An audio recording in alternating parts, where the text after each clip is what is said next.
In the dim light of the county auction house just outside Missoula, Montana, time seemed to freeze. The German Shepherd lay still in the center of the cold concrete floor, his battered body telling a story of unseen horrors.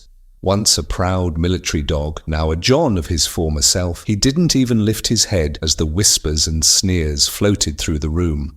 "Not worth a dime," one voice sneered. "Damaged goods," another added. The auctioneer's voice wavered, tinged with desperation. "Starting bid at $50. Anyone?" Laughter spread through the crowd, until a chair scraped across the floor from the back row. A young man in a worn Marine Corps jacket stood, his face half hidden in the johns. His voice, steady but burdened, cut through the mockery. "I'll take him." The room fell silent. No one knew it then, but that moment would shift the course of everything. Leave a like, share your thoughts in the comments, and let us know where you're watching from. Now let's dive back into the story. William Walker had seen his share of broken things. At 34, his weathered hands and distant eyes spoke of battles fought far from home. 3 years had passed since his last deployment with the Marines, but the echoes of it still haunted him. He jumped at sudden noises, woke drenched in cold sweat. The small Montana ranch he'd inherited from his grandfather had become both his refuge and his prison. His routine was unchanging: coffee at dawn, tending to the few horses his grandfather left behind, and struggling with the memories that wouldn't fade.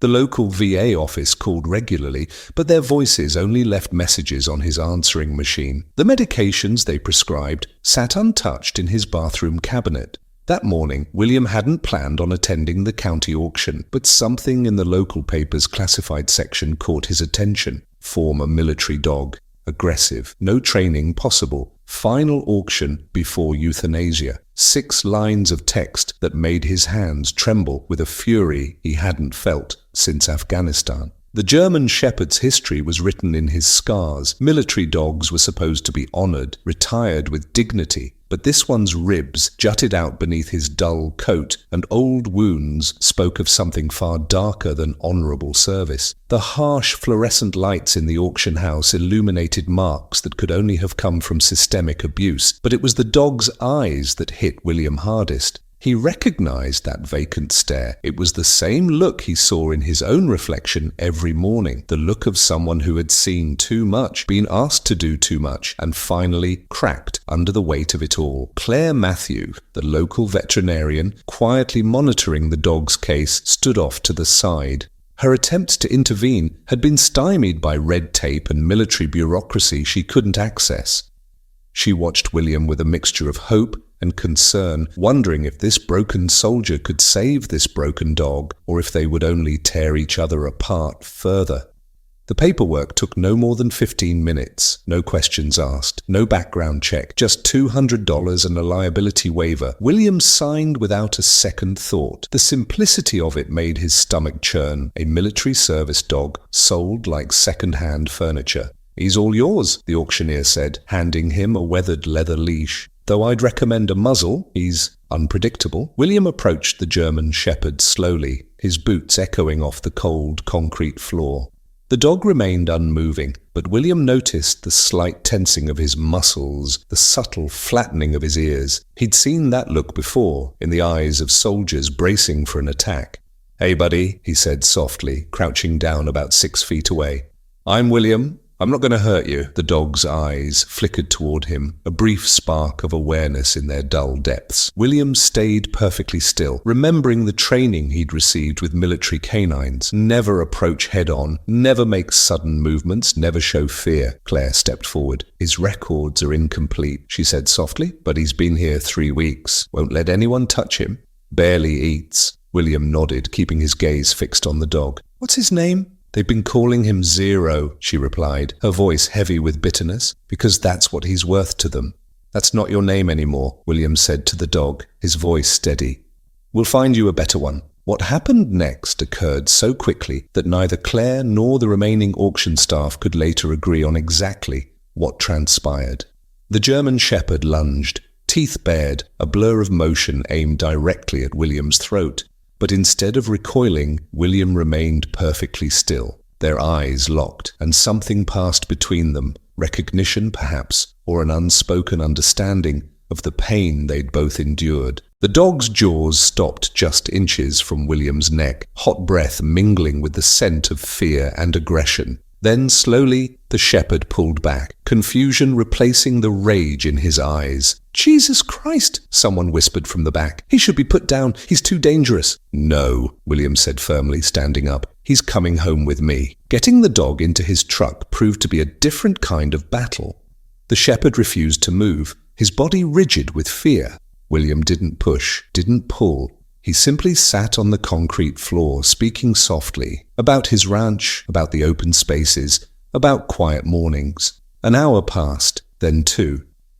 "Mr. Walker," the auctioneer called from the door. "We're closing up. If you can't handle him, we'll leave when he's ready," William replied, his tone leaving no room for negotiation, not before. As the sun began to dip below the horizon, casting long johns through the auction house's windows, the German shepherd took a hesitant step toward William, then another. By the time they reached the truck, the dog was walking beside him, not in trust, but in quiet acceptance. Claire watched them drive away, the fading sun painting the Montana sky in shades of purple and gold.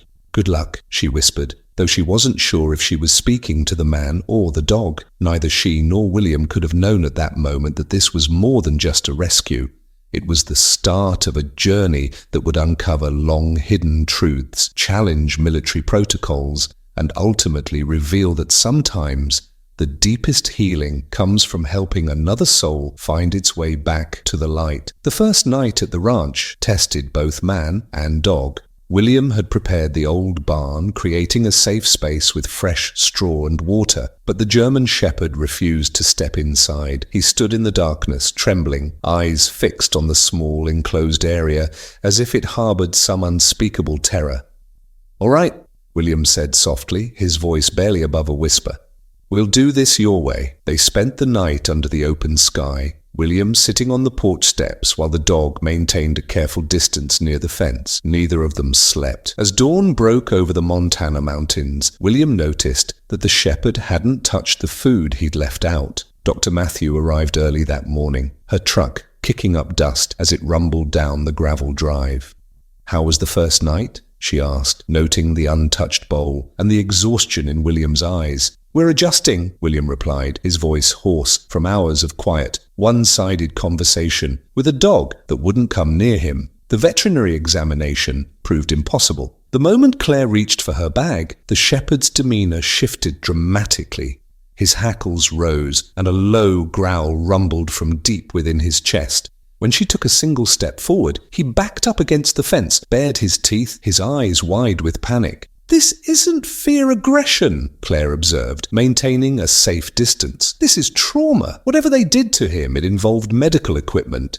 Throughout the day, William tried to establish a routine. Each attempt was met with either aggressive posturing or complete withdrawal. The dog would alternate between threatening lunges and pressing himself into corners, shaking violently. By evening, exhaustion and frustration were beginning to take their toll. The shepherd had refused food for over 24 hours, wouldn't let anyone near him, and showed no signs of improvement. William's phone rang. It was Claire checking in. "Sometimes," she said gently, "if they're too far gone." "He's not too far gone," William interrupted, watching the shepherd pace along the fence line, his body stiff with tension. "He's just lost, like I was." That night, as a storm rolled in from the mountains, the true challenge began. The first crack of thunder sent the German shepherd into a panic so intense that he slammed into the fence, bloodying his shoulder before bolting toward the property line. William ran after him, rain soaking through his jacket, mud sticking to his boots. The shepherd's dark form disappeared and reappeared in flashes of lightning. They covered nearly 2 miles before the dog trapped himself in a drainage ditch, cornered and terrified. Looking at the trembling animal, William made a decision. He sank down into the mud, rain pelting his face, and began to speak. "I know what it's like," he said softly. "When the thunder sounds like mortars, when every John is a threat, when you can't trust anyone because trust got your friends killed." The shepherd's ears twitched, his eyes locked onto William. "But you can't stay there forever, not in that place where everything hurts. Trust me. I've tried. Hours passed, the storm raged, then gradually calmed. Neither moved. As the first light of dawn broke through the clouds, the German shepherd took one tentative step toward William, then another. He didn't come close enough to touch, but something had shifted between them. They walked back to the ranch together, two broken warriors separated by species but united in their pain. It wasn't a breakthrough, not yet, but it was a beginning. A week after the storm, Claire Matthew arrived with news that would change everything. She carried a thick manila envelope, her expression solemn as she sat down at William's kitchen table. "The military finally released his record," she said, spreading out papers marked with official seals. "His real name is Rex. He was deployed with the Marine Corps in Afghanistan, Special Operations Command." William's hands trembled as he reached for the documents. The German shepherd, now simply called John by William for his habit of keeping a distance, watched from his spot by the door. "3 combat tours," Claire continued, "highly decorated, but then something happened. The records are heavily redacted, but there's a gap. 6 months where he just disappears from official documentation." William studied the papers, his jaw tightening. "These training logs," he said, pointing to a section. "The time stamps, they were running him 20 hours a day. No dog can sustain that. There's more." Claire hesitated, pulling out a final document. "The dates of his last deployment. They match my last tour." William finished, his voice barely above a whisper. He stared at John, memories rushing back in waves. He was there, the day we lost Adam's team in Kandahar. The revelation hung in the air, thick with unspoken truth. John's ears perked forward as if he recognized something in William's voice.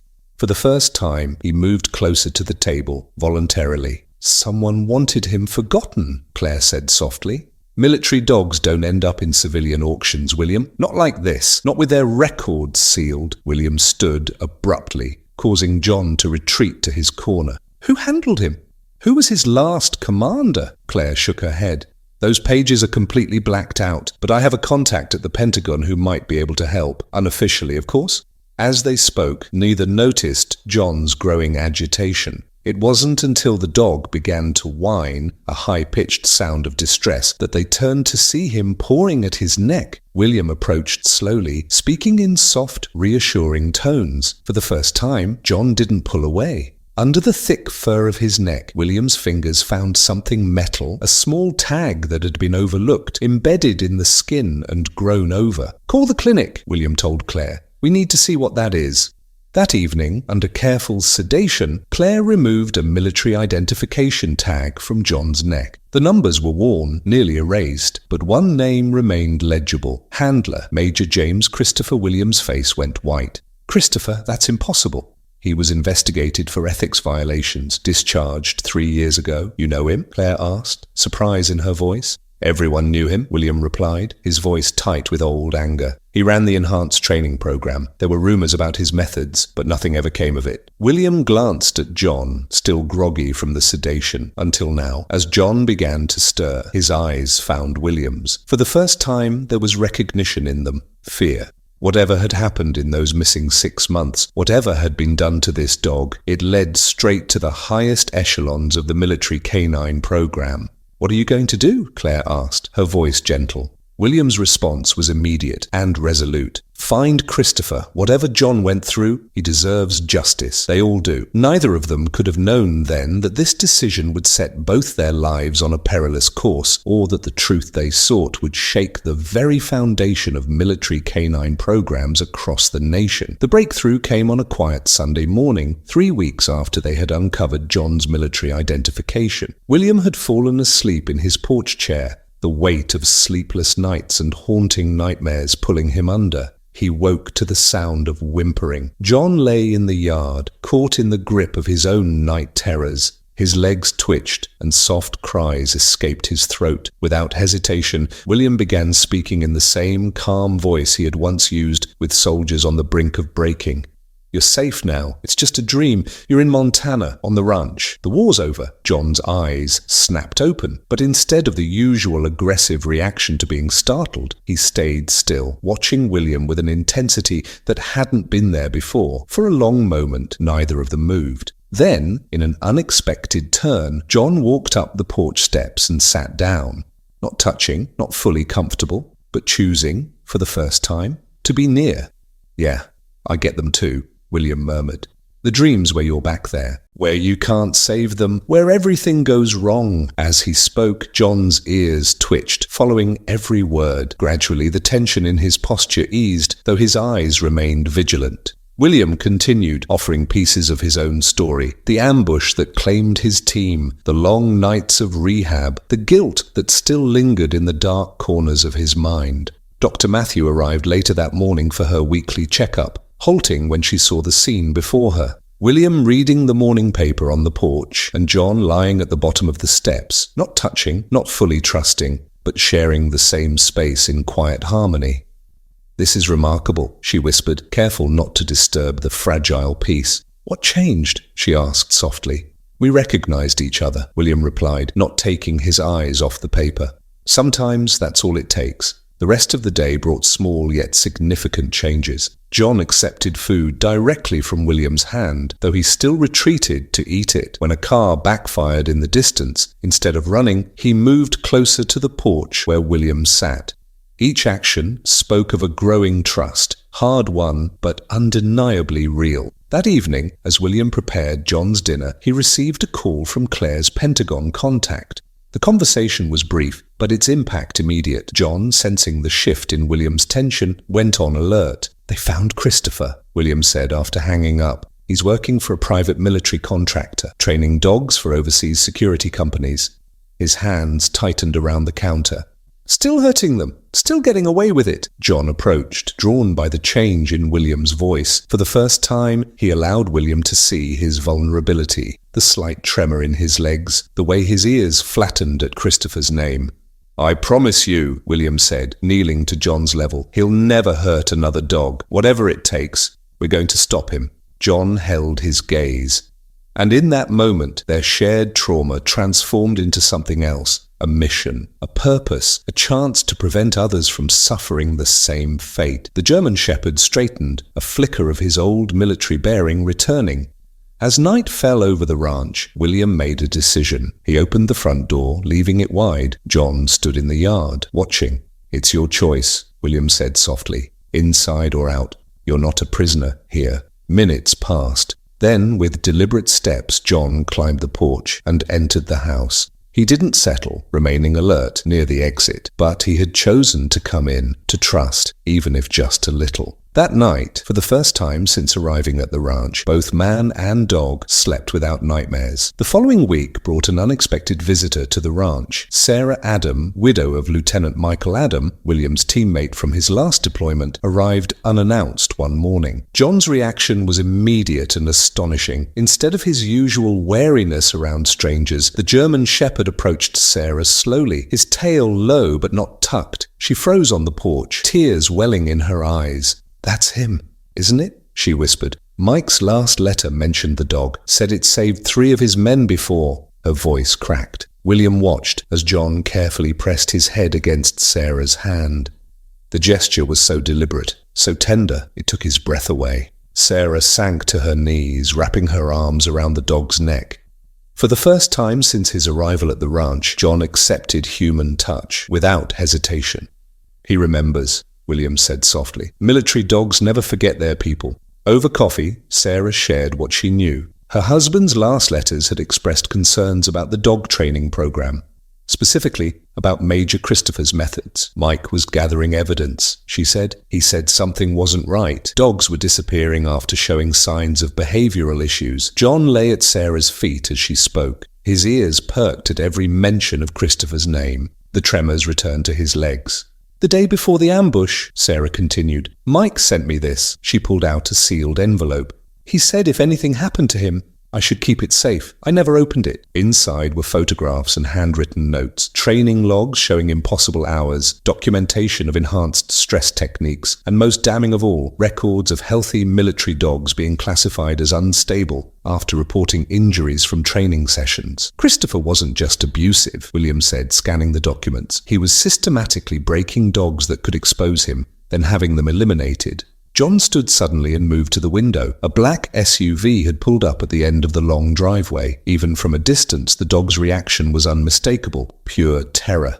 "Get in the back room," William said quickly, gathering the documents.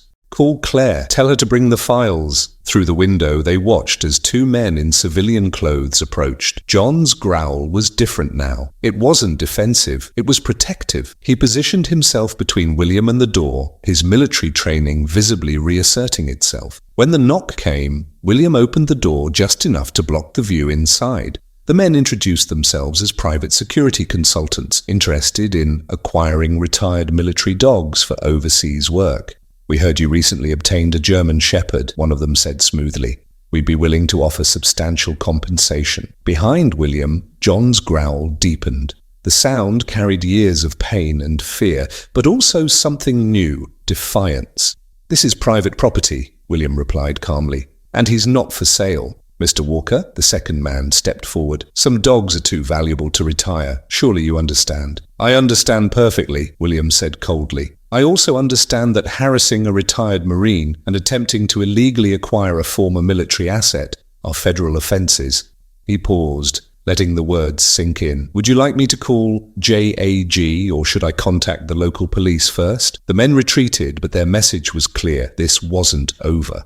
After they left, William found John in the kitchen, pressed against the cabinets, shaking violently. But when William sat nearby, the dog moved closer until his body leaned against William's leg. The contact was brief, but it represented something monumental. John had chosen to seek comfort rather than retreat. "They won't touch you again," William promised. "Not while I'm breathing." Sarah emerged from the back room, her face pale but determined.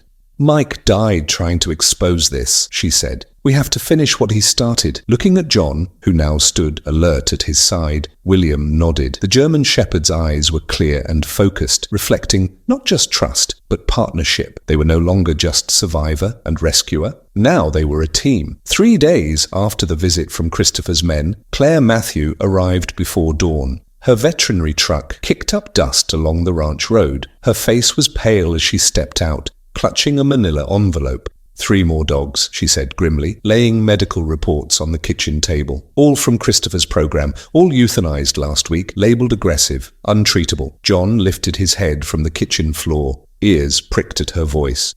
"They're cleaning house," William muttered, scanning the reports. "Erasing the evidence," Claire nodded. "My contact says Christopher's company just landed a global security contract. No oversight, no regulations. He's scaling this." A sharp knock interrupted them. Official, insistent. John was on his feet instantly, but this time there was no fear in his stance. He was alert, ready. A man stood at the door, holding a badge. FBI.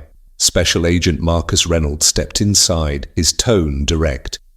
"We've been investigating Major Christopher for over a year. Lieutenant Adam was our informant. Your dog." He looked at John. "Maybe the last witness still alive." William's stomach dropped. "How many?" 27 dogs, Reynolds said, all eliminated within 3 years. Christopher identified which ones had seen too much, then erased them.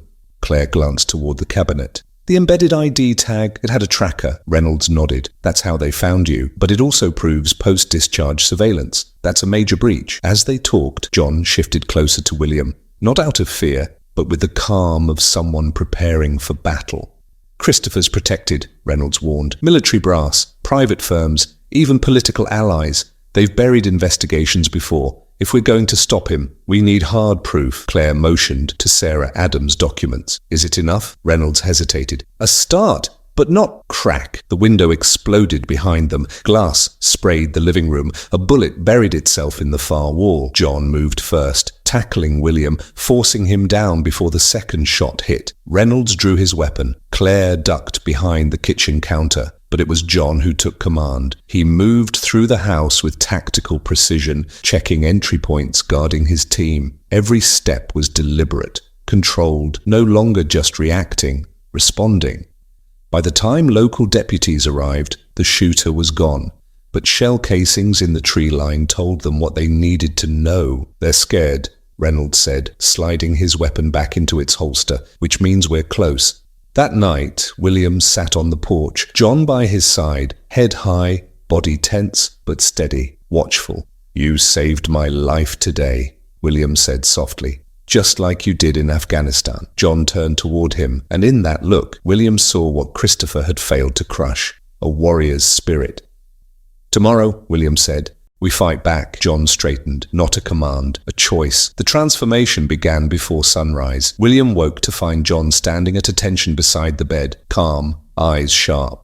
"We need to train," William whispered, "but this time, differently." Later that morning, Reynolds called. Christopher's people are visiting former handlers. 2 more dogs, gone, labelled unstable, euthanized. Claire arrived with supplies and something else, training gear.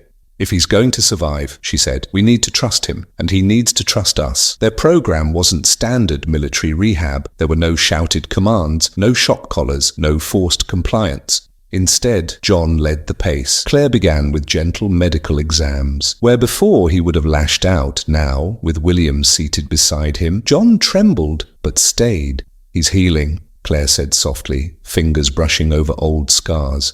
"But they used pain to train him. He still flinches here."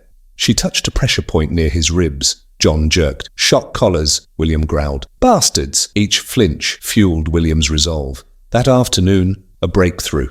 William stood by the porch, looking out over the land. He didn't give a command. He asked a question. "Want to check the perimeter with me?" John looked up, ears forward, no hesitation. He walked to William's side, voluntarily. They moved in tandem. Not handler and dog, but 2 veterans scouting the terrain together. Sarah Adam returned with more of her husband's notes. She watched them with tears in her eyes. "Mike would be proud," she whispered. "This is what military dogs were meant to be. Partners, not tools." Trust deepened. John began sleeping at the foot of William's bed. He no longer cowered at loud noises, no longer shook when touched. His posture remained alert, but now it was protective, not defensive. And when he stood watch, it wasn't out of fear. It was because he'd chosen this place as his home. The mission began with a storm. Not the kind that rattles windows, the kind that tests the soul. That afternoon, thunder rolled across the mountains. In the past, storms sent John spiraling. Panic attacks, trembling, flashes of war, echoing in every crack of the sky. But this time, he pressed against William's leg. William looked down. "It's okay," he whispered. "We're safe." And John looked back. In his eyes, there was no fear, only trust. Not obedience, not conditioning, a choice, the choice to stay. It was a small moment, but in the world of trauma, small moments are everything. That evening, as the storm passed and dusk settled over the ranch, Claire sat beside them on the porch, her eyes scanning her phone. "Christopher's company is hosting a live demonstration," she said. 2 weeks, military brass, contractors, foreign buyers, a full showcase. At the mention of Christopher, John's ears twitched. No trembling, just stillness, readiness. William met Claire's gaze. "That's our window. If we move during the demonstration, there'll be witnesses. Eyes they can't silence." "It's risky," Claire warned. "They're still watching this place." She turned to John. "Is he ready to face them?" John answered for himself. He stood. He stepped to the edge of the porch, head high, stance firm. Every inch a soldier. But this time it wasn't training. It was healing. "He's not just ready," William said quietly. "He's choosing to fight back." Later that night, just before lights out, John rested his head gently on William's knee. A gesture, simple, profound. "I've got your 6. The story spread like wildfire. It started with Mark Wilson, the feed store owner and Vietnam vet. He'd been making deliveries to the ranch for years, but something in John caught his eye. "That dog's got the look," he told his customers. "Same look ours had overseas. That's not just a rescue. He's one of ours." Word moved fast through the veteran community. James Logan came next, a retired Marine K-9 handler who drove 3 hours just to see for himself. He arrived leaning on a cane, voice gravelled with age and anger. "I knew something was wrong with Christopher's program. Lost 2 dogs to it, both euthanized after they started showing injuries." John observed him from beside William. There was no growl, no fear, just quiet recognition. A fellow warrior. Claire, who had come to document John's progress, watched in awe as Logan sat beside the dog and spoke in the low, rhythmic cadence known only to handlers. John's ears lifted. He stayed calm. "He remembers the good ones," Logan said, gently running a hand over John's back. "The ones who treated them like partners, not property." Patricia Martinez arrived a few days later. She didn't come for William. She brought food, real food, for John. My son served with a dog like him in Afghanistan. He'd be here himself if he could be. She didn't finish the sentence. She didn't have to. John accepted the meal with quiet grace, then gently rested his head against her hand. Tears filled her eyes. They deserve better than what Christopher gave them. And then came the sheriff, Robert Davidson, former Army, now head of local law enforcement. This stops here, he said after hearing everything. Christopher's people might have power, but they don't have jurisdiction in this county. He ordered patrols. Deputies made regular drive-bys, stopped to chat, let John sniff their cruisers. Each interaction, each friendly face, rebuilt trust. Veterinarians joined the cause. Claire's colleagues volunteered care, supplies, and safe clinics. No more fear of Christopher's reach. Even the town's children joined in. 9-year-old Emma Lewis, daughter of the school principal, launched a fundraiser, Protect Our Military Dogs, bake sales, posters, donations. She raised over $2,000 in days. When Emma visited the ranch to deliver the money, John, who had once recoiled at any child's approach, walked to her on his own. He lowered his head. Let her pet him. He's not scary, she told her father. He's just been hurt. Now he needs friends. And then the veterans came. James Logan returned, this time not alone. A dozen vets, Army, Navy, Air Force, Marines, pulled up in pickups, trailers, and dusty SUVs. They gathered in William's barn, laid out maps, communications gear, tactical plans. Christopher's demo is in 10 days, Logan said. We've got insiders willing to document it, but we have to protect John until then. They split into teams. Security experts reinforced the perimeter. Tech specialists set up monitoring systems. Medics ran drills. Everyone had a role. And John? He moved among them like a sentinel. Calm, observant, unbroken. His posture no longer spoke of fear. It spoke of belonging. That evening, as the sun dipped below the ridge, they gathered on the porch. Sarah Adam hung her husband's dog tags beside John's new collar, a symbol, a legacy. Christopher thought he could erase what these dogs were, Logan said. He looked toward John, standing at the porch edge, watching the road. But he forgot one thing: a warrior's spirit can be wounded, but not broken, not when there are people who remember what loyalty means. Then came the warning. Midnight, 5 days before the demonstration. William and John were just finishing a final perimeter check when the phone rang. Agent Reynolds, his voice low, urgent. William, he said, they know, and they're moving fast. They've moved up the timeline, Reynolds said, his voice tight with urgency. Christopher's people are mobilizing. We intercepted communication. They're planning something within the next 24 hours. John, who had been scanning the tree line, suddenly froze. His ears rotated forward, locking onto something in the dark that human senses couldn't detect. William killed the porch lights. The ranch was instantly swallowed by darkness. At the far end of the access road, 3 black SUVs appeared, headlights off. John's growl was low, steady, not a threat, a soldier's warning. They're here, William said calmly into the phone. At least 6 men, maybe more. Local police are en route, Reynolds replied, but they're 15 minutes out. Can you? The line went dead. William checked his phone. No signal. They're jamming communications, he muttered. Inside the house, Sarah Adam was already moving. She activated the emergency alert system Logan had installed, a silent signal that would reach every veteran who had pledged to protect John. John remained at the ready, his posture utterly changed from the trembling fear of the past. He moved strategically, using the porch's johns for cover, combat instincts fully engaged, calm, focused, professional. Like old times, buddy, William whispered. John's ears flicked in acknowledgement. They had trained for this moment. They knew confrontation was inevitable. The first man emerged from the darkness, his stance crisp, military. Mr. Walker, he called softly, let's handle this professionally. Major Christopher just wants his property returned. No one needs to get hurt. Property? William's voice rang through the dark. You mean the 27 dogs you retired, the ones you silenced to protect your program? A second man stepped into view. The voice that followed made John stiffen with recognition. Major Christopher, those dogs were damaged, unstable, Christopher said. Just like the one you're harboring. They couldn't adapt to civilian life. We gave them a humane end.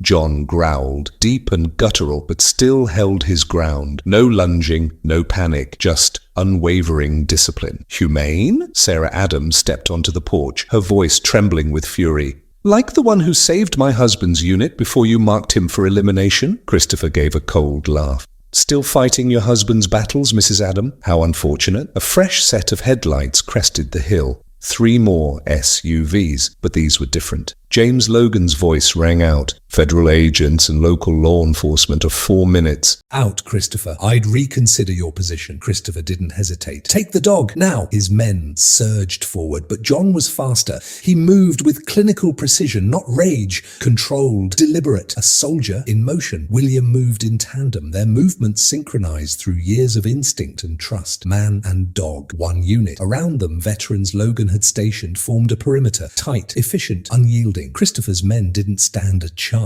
It's over, Major, Logan called out. We've documented everything. The abuse, the cover-ups, the dogs. It all comes out today. Christopher's response was shocking. He pulled a training device from his coat, a shock collar, one of the same used to break his dogs. John froze. Then he stepped forward. He planted himself between William and Christopher, his stance protective, defiant. Still think you control him? William asked. He's not your weapon. He never was. He's a soldier, and he's chosen his side. Sirens pierced the night. Christopher's men retreated, but not before their leader offered a parting threat. This isn't over, Walker. That dog knows too much, and so do you. As police cars swarmed the property, John stayed at William's side, his body still, eyes tracking the retreating vehicles, not with fear, with purpose. The next morning, the air was cold and clear as the sun rose over Christopher's private training facility, 30 fenced acres outside Helena.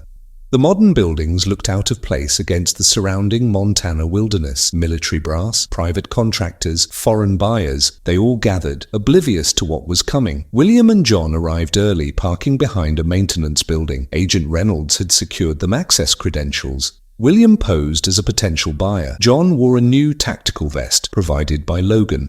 His posture was calm, ready. Even here, on ground stained with bad memories, he showed no hesitation. 15 minutes, William murmured, adjusting his tie. Just long enough for Sarah to distribute the files and Reynolds to ID the key players. John didn't look away from the kennels. Dogs were being prepped for the demonstration. His ears twitched. Recognition. A scent. A sound. A memory. Dr. Matthews' voice came over their earpiece. Security teams are doing sweeps. Stay hidden until the demonstration begins. The crowd thickened. High-ranking officers, foreign reps. Christopher had serious influence. Sarah, posing as a journalist, was already moving through the crowd, camera transmitting everything to Reynolds' team. At 9 a.m. sharp, Major Christopher took the stage. Tailored suit, confident stride. Today, he announced, you will witness the future of tactical canine deployment. John's ears shot up. He turned his head sharply toward the rear kennels. Claire, William whispered, we need eyes on the back pens. I'm on it, Claire replied. Then, urgently, they're moving dogs fast. Looks like they're trying to eliminate evidence. John moved. William followed. They reached the rear kennels as 2 handlers began loading a sedated shepherd into a van. Stand down! William barked, military authority in every syllable. Federal investigation in progress. The handlers froze. One slowly lowered his tranquilizer gun. These dogs are scheduled for retirement, he stammered, uncertainty creeping in. John stepped forward, towering but calm. There was no question who was in charge. Orders? Retirement? William stepped forward, gesturing to John, who stood tall beside him. Like this one? His voice was calm but cutting. Check his ID number. Look up what happened to him after Christopher labeled him retired. The younger handler squinted at John, recognition dawning. Wait, is that Rex? But they told us he was euthanized, said it was due to combat stress. John's gaze remained fixed on the sedated dog in the van. His body spoke volumes. Not again, not another one. The moment was shattered by a voice that had haunted them all. Is there a problem here, gentlemen? Christopher rounded the corner with 2 of his security personnel. He stopped short at the sight of John. For a fraction of a second, his polished veneer cracked. Well, he said, recovering smoothly. I wondered when you'd make your move, Walker, though I must admit I expected something more dramatic. No dramatics needed, Major, William replied, steady. Just the truth about the dogs you've eliminated, the evidence you buried, the lives you destroyed. Christopher chuckled, but his eyes stayed locked on John. And who's going to believe you? A damaged veteran with PTSD and a washed-out dog? John didn't flinch. Instead, he stepped forward and sat, assuming a perfect military posture. His form was immaculate, his discipline undeniable. He was the living refutation of every lie Christopher had ever told. The younger handler backed away from the van, glancing at the superiors now gathering nearby. "Sir," he said, his voice trembling, "what exactly are we doing with these retired dogs?" The question hung in the air like a guillotine. The commotion had drawn attention. Several military observers, sensing something more than a delay, drifted over. "Ladies and gentlemen," Christopher called out smoothly, "my apologies. We're dealing with a disgruntled former client. Security will handle this." "Actually," a new voice cut in, sharp and unmistakable. Agent Reynolds stepped forward, flashing his badge. "Major Christopher will be handling this situation. This demonstration is now part of an active federal investigation." Gasps rippled through the crowd. Sarah Adam emerged from the observers, no longer disguised as a journalist. She held a thick folder aloft. "These are training records," she announced. "They detail what happens to dogs that don't meet the Major's standards." Christopher's security moved to intercept, but John shifted, placing himself protectively between them and Sarah. The message was clear. They stopped. Phones came out. Foreign observers were already recording. "My husband, Lieutenant Michael Adam," Sarah continued, voice clear, "documented the abuse, the cover-ups, the systematic elimination of dogs that could expose the truth." Dr. Matthew arrived, carrying medical records. "These animals didn't fail training," she said.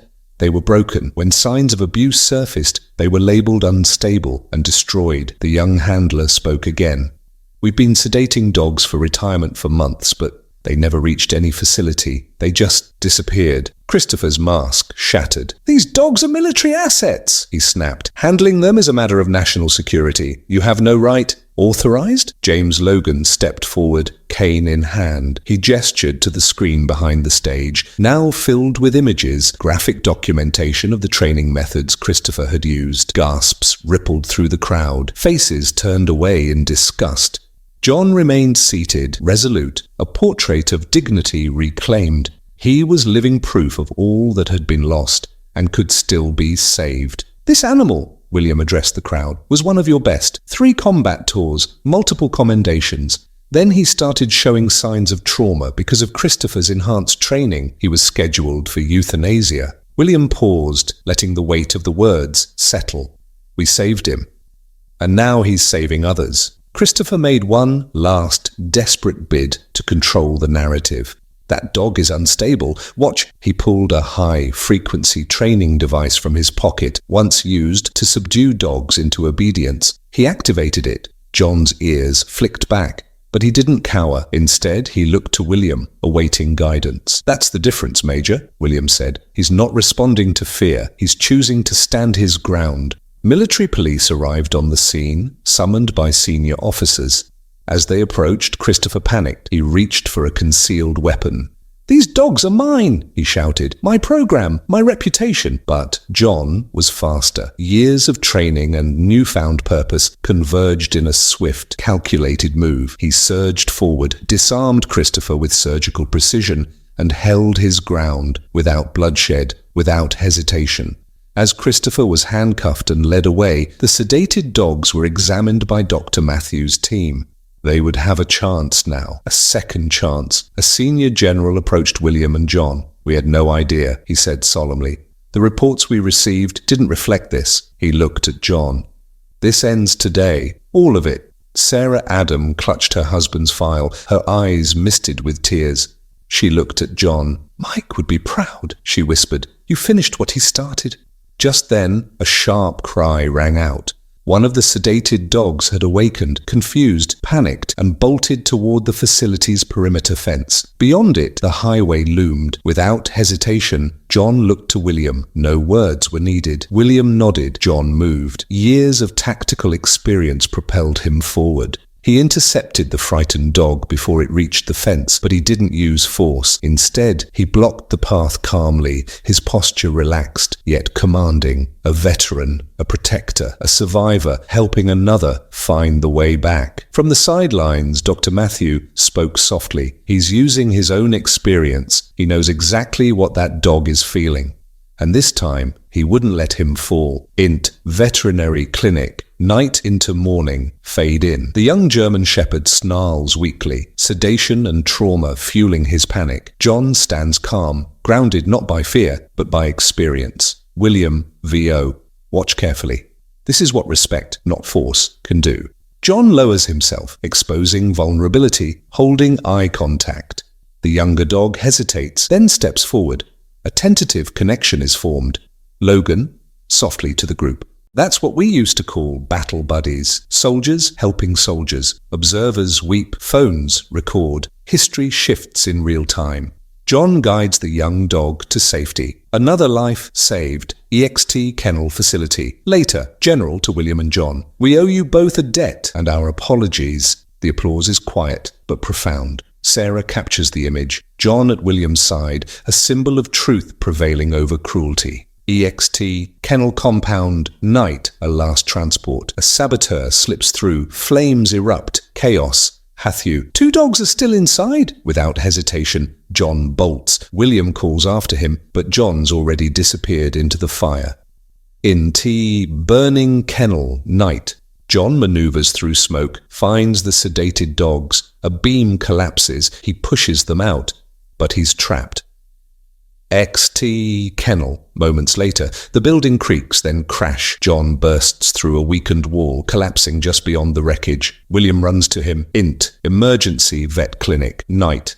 John's barely breathing. Tubes, monitors, beeping machines. William stays by his side, soot-streaked and shattered. William, whispering, "Don't you give up on me, buddy, not now." He clutches a folded flag, Sarah's silent offering. Logan rests a hand on William's shoulder. Logan, he made a soldier's choice. You gave him his purpose back. Montage. Community mobilization. Sheriff posts guards at the clinic. Kids hang Save Our John signs. Candlelight vigils bloom in the parking lot. Donations flood in. Military medevac flies in equipment. Veterans salute as they wait. NT. Clinic. Third night. Dr. Matthew gathers everyone. Dr. Matthew, he's stable. It's working. The crowd exhales. Relief washes through the room. Int John's room. Later, William steps in. John, weak but awake, thumps his tail. Once. William, "That's it, soldier. You're still with me." Superimposed. John's recovery became the blueprint for national reform. His courage reshaped how military working dogs are treated. His legacy lives on in every dog given a second chance. Title card for those who served and those who stood by them. "Spirit, look at all these people here for you, buddy," William whispered, gesturing toward the crowd gathered outside the clinic window. "A whole town of battle buddies," Claire Matthew added, her eyes brimming with tears. She turned to the assembled supporters. "This is more than a dog recovering. It's proof that when a community refuses to give up on those who've served, remarkable healing becomes possible. The road ahead would be long, but John would not walk it alone. The people who had rallied behind him and William had shown the world something powerful. The bonds forged in adversity could not only heal individuals but also strengthen entire communities. While John recovered at the veterinary clinic, Agent Reynolds arrived, carrying a classified military file that would change everything.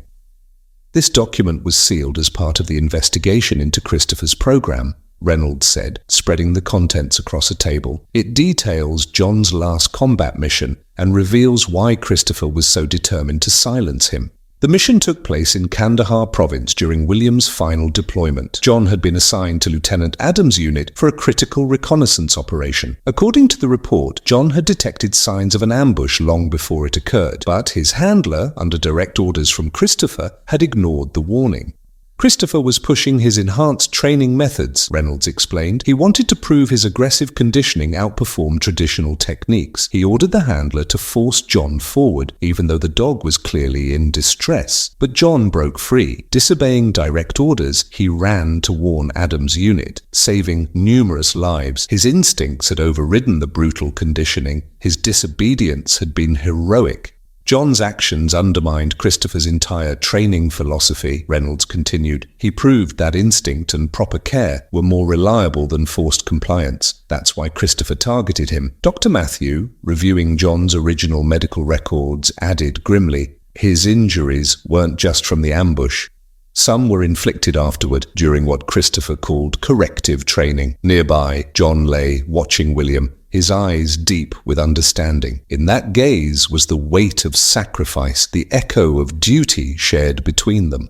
Lieutenant Adams' final report, written the day before his death, contained a personal note. John's actions today demonstrated the true nature of these extraordinary animals. His disobedience of flawed orders to save human lives reflects the highest principles of military service. This dog deserves commendation, not punishment. William sat in silence, his hand resting on John's head. "You were protecting them," he said softly. "Just like you protected those dogs in the fire. That's who you've always been." Suddenly, so much made sense. John's fear of handlers, his fierce protectiveness, and his slow re-emergence under William's care. It wasn't rehabilitation he needed, it was liberation from betrayal. "This changes everything," Reynolds said. "With this evidence, we can push for a complete overhaul of the military working dog program. John's story will ensure no other dog suffers the same fate." The next revelation came when Sarah Adam arrived with her late husband's journal. "Mike documented everything," she said, reading aloud. "He wrote about John's agitation before the ambush, how he tried to pull his handler away from a specific path, how he broke free and ran toward Adam's unit. At first, they thought it was aggression, but moments later, the first shots were fired, and John's intent became clear." William's eyes widened. That route, it led to the fallback point my team had secured. John hadn't just been warning them, he had tried to lead them to safety. The journal confirmed that John had saved lives and been punished for it. "Some acts of courage can't be measured by human standards," Sarah read from Mike's final entry. 6 months had passed since the hearing, but the echoes of what was revealed that day continued to ripple through the military, the media, and the hearts of those who had once been silent. The reforms enacted after the board's findings became known unofficially as the John Protocol. It wasn't just a new set of rules, it was a statement, a declaration that the era of brutality disguised as training was over. John's name became more than a story. It became a symbol etched into military policy, standing for every voice that was once silenced, every dog that had been lost, and every handler who had dared to question orders in pursuit of what was right. Under the new guidelines, independent watchdog committees were established to oversee all canine operations. Military veterinarians were given autonomous authority to halt training or deployments if health or psychological harm was suspected. And for the first time, handlers were protected under federal whistleblower status, ensuring that speaking out against abuse would never again end in career destruction, or worse. But reforms on paper were only the beginning. At the Second Chance K9 Rehabilitation Center in Montana, transformation wasn't theoretical, it was lived daily in the eyes and hearts of both dogs and humans. The center had grown rapidly, its quiet mission now supported by grants, donations, and even classified military referrals. What had begun as William's way of giving John a peaceful retirement had evolved into something far greater, a sanctuary for redemption. John, now the unofficial guardian of the grounds, carried himself with an air of humble authority. There was a quiet dignity to the way he moved, his steps deliberate, his posture proud. He no longer flinched at sudden noises or hid in the corners. Instead, he stood tall, often the first to greet new arrivals, both dogs and people, with a calm, steady gaze that said, "You're safe here." Dogs that had been deemed unfit, aggressive, or beyond saving by traditional military standards were now thriving under what came to be known as the John Walker method, a philosophy grounded in mutual respect, emotional recalibration, and the reawakening of natural instinct rather than conditioned fear. One by one, the center's breakthroughs made headlines in military veterinary circles. There was Brutus, a towering cane corso once considered uncontrollable after surviving an IED blast that left his handler dead. Through slow, silent companionship with John and gentle reconditioning with Dr. Matthew's team, Brutus eventually found his place with a double amputee veteran in Texas, becoming not only a service dog but a symbol of strength for a wounded warrior support group. There was also Luna, a German shepherd with severe noise trauma who had been sedated for months on a military base just to keep her from harming herself. After her arrival in Montana, it was John, not medication, that brought her back. On her first night, Luna began to panic during a distant thunderstorm. John, without command, lay beside her kennel, tail gently wagging, his breathing slow and steady. She calmed, and that night, for the first time in over a year, she slept. Veterans came too, soldiers, Marines, airmen, some with visible scars, others with invisible ones. They arrived broken, angry, detached. But the dogs, especially John, had a way of breaking through in ways therapists and medication sometimes couldn't. Without words, without expectations, just presence and patience. During one of the center's open forums, William addressed a group of military officials and visiting veterinarians. His voice was worn from long days, but it carried the grounded certainty of a man who had walked through fire. "We thought we had to break them to make them obedient," he said, "but real loyalty doesn't come from fear, it comes from trust. These dogs risk their lives for us, not because they have to, but because they want to. Our job isn't to control that instinct, it's to honor it." Applause wasn't common in military briefings, but that day it came, quiet at first, then building as heads nodded and eyes watered. Sarah Adam, now thriving as the center's outreach coordinator, stood beside a memorial wall that had recently been unveiled. Etched into it were the names of the 43 dogs identified by Reynolds' investigation, those erased by Christopher's system. Each name was accompanied by a small metal plaque and a single word chosen by the handlers or staff who had studied their files: brave, loyal, curious, protector, gentle, independent. At the center of the wall was an image of John, mid-stride, his gaze forward, scars proudly visible. Beneath it, a quote from Mike Adam. "You don't train loyalty, you earn it, and once you've earned it, you protect it at all costs." Sarah addressed a group of new recruits to the military canine program, her voice carrying both the legacy of her brother and the future she now helped shape. "Mike always believed the bond between handler and dog was sacred," she said. "This center, this wall, these dogs, they prove he was right. We're not just saving animals, we're restoring trust, one soul at a time." By the end of the year, military brass had approved the establishment of 4 additional second chance centers across the US, modeled after Williams' Montana facility. International allies began to take notice, sending delegations to study the protocols and learn how to implement similar reforms in their own working dog programs. John, now a senior dog, spent his evenings beneath the stars on the porch of the ranch house. William would sit beside him, sometimes silent, sometimes sharing quiet stories. There was no need for words most nights. John had said all he needed to through his actions, his resilience,